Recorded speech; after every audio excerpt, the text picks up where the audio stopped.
যারা ইলাস্ট্রেটরের প্রথম ভিডিওটি দেখেছেন তাদেরকে স্বাগতম এবং সেই সঙ্গে দ্বিতীয় পার্টটি দেখার জন্য অর্থাৎ দ্বিতীয় ক্লাস দেখার জন্য আপনাকে শুভেচ্ছা এবং অভিনন্দন। তো যাই হোক, প্রথমের আমরা পর্বে দেখেছিলাম যে এরকম স্ক্রিন সাইজ কিভাবে নিতে হয়। তো স্ক্রিন সাইজ নেওয়া যদি আপনাদের প্রপারলি ধারণা এসে থাকে, তাহলে এবার আমরা যে কোনো ধরনের কিছু স্ক্রিন সাইজ নিয়ে আমরা আমাদের কাজ তৈরি করতে পারি। তো আমি এখান থেকে ম্যাকবুকের একটা সাইজ নিয়ে নিলাম, দেন এখান থেকে ক্রিয়েট করলাম। যা আছে এগুলো চেঞ্জ করলাম না, যেহেতু এগুলো ডিমো ক্লাস চলতেছে। তো এখান থেকে আজকে দেখাবো আমি দুইটা টুলের কাজ। দুইটা টুলের মধ্যে প্রথম টুলের কাজ হচ্ছে সিলেকশন টুল। সিলেকশন টুলের কাজ কি? তো সিলেকশন টুলের কাজ মূলত যে কোনো আগে একটা অবজেক্ট আমি নিয়ে নেই। তো এখান থেকে এই অবজেক্টটার কালার ধরেন আমি দিয়ে দিলাম রেড, দেন ধরেন আরেকটা কালার সিলেক্ট করলাম এখানে, আম, এবং এইটার কালার আমি দিলাম, এখান থেকে কালার চেঞ্জ করে নেওয়া যায়, যে কোনো একটা কালার ধরে দিলাম। ওকে, তো এই দুইটা টুলের কাজ কি এটা এবার দেখি। তো প্রথমে সিলেকশন টুলের কাজটাই দেখি। সিলেকশন টুলের কাজ যে কোনো অবজেক্টকে এরকম মুভ করে নেওয়াই হচ্ছে সিলেকশন টুলের কাজ। অর্থাৎ এই কর্নার ধরে আপনি যদি টানতে চান টানতে পারেন, আবার এটাকে সিলেক্ট করে এখানে কানটি ধরে আপনি কিন্তু বড় ছোট যে কোনো মাপের করে নিতে পারেন।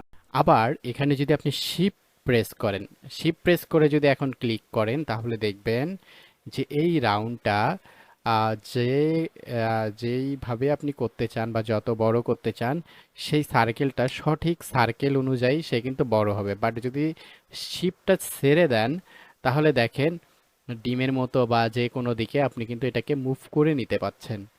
তাহলে সিলেকশন টুল দিয়ে আমরা কিন্তু বিভিন্ন ধরনের ফরম্যাটে তাকে সিলেক্ট করতে পারি। এছাড়াও আমরা সিলেকশন টুল দিয়ে দেখেন এই কর্নার ধরে শিপ চেপে যদি আমরা ধরি, তাহলে দেখতে পাবো সেটাকে একটা নির্দিষ্ট একটা রাউন্ডের মধ্যে আমরা কিন্তু নিতে পারি।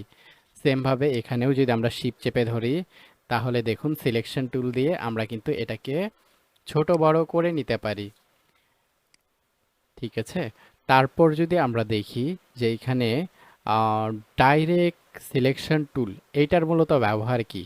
তো দেখেন এই সিলেকশন টুলে আমরা কিন্তু দেখেন এখানে শুধুমাত্র কি করতে পারতাম, সিলেক্ট করতে পারতাম, এবং এখানে যে পয়েন্টগুলো আছে এই পয়েন্টগুলোকে আমরা কিন্তু মুভ করাইতে পারতাম।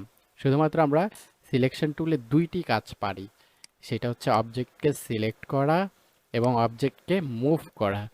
এবং এছাড়া কিন্তু এই সিলেকশন টুলের তেমন কোনো কাজ নেই বলা চলে। তো তারপর আমরা যদি ডাইরেক্ট সিলেকশন টুলে যাই, আমরা এখান থেকে কিন্তু একটা ডিমো দেখতে পাচ্ছি যে ডাইরেক্ট সিলেকশন টুল কিন্তু যে পয়েন্টগুলো থাকবে এই পয়েন্টগুলোকে আমরা মুভ করে নিতে পারি এবং নির্দিষ্ট স্থানে কাজের প্রয়োজনে যে কোনো স্থানে সঠিক ব্যবহার করে নিতে পারি। তো আমি এখান থেকে ডাইরেক্ট সিলেকশন টুলে সিলেক্ট করে নিলাম এবং এই অবজেক্টটাকে সিলেক্ট করলাম। দেখেন প্রথমের যে সিলেকশন টুল ছিল এটাতে কিন্তু এই পয়েন্টগুলো আসতো না, এই পয়েন্টগুলো কিন্তু আসতো না। আর ডাইরেক্ট যে সিলেকশন টুল আছে এটার কিন্তু এই পয়েন্টগুলো চলে আসতেছে। আপনি কিন্তু চাইলে এই পয়েন্টগুলো ধরে তাকে যে কোনো স্থানে নিতে পারেন। এছাড়াও এই কর্নারগুলো ধরে সিলেকশন টুল দিয়ে যে কোনো চিত্র এখানে কিন্তু আপনি অঙ্কন করতে পারেন।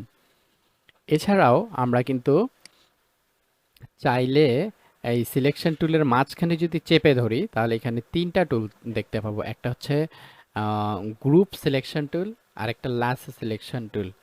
তো ডিরেক্ট সিলেকশন টুলটার মোটামুটি আমরা কাজ দেখলাম। এই টুলটাতে মাউসটা ধরে একটু চেপে ধরি, তাহলে কিন্তু আমরা দেখতে পাবো যে এখানে আরো তিনটা টুলস আছে।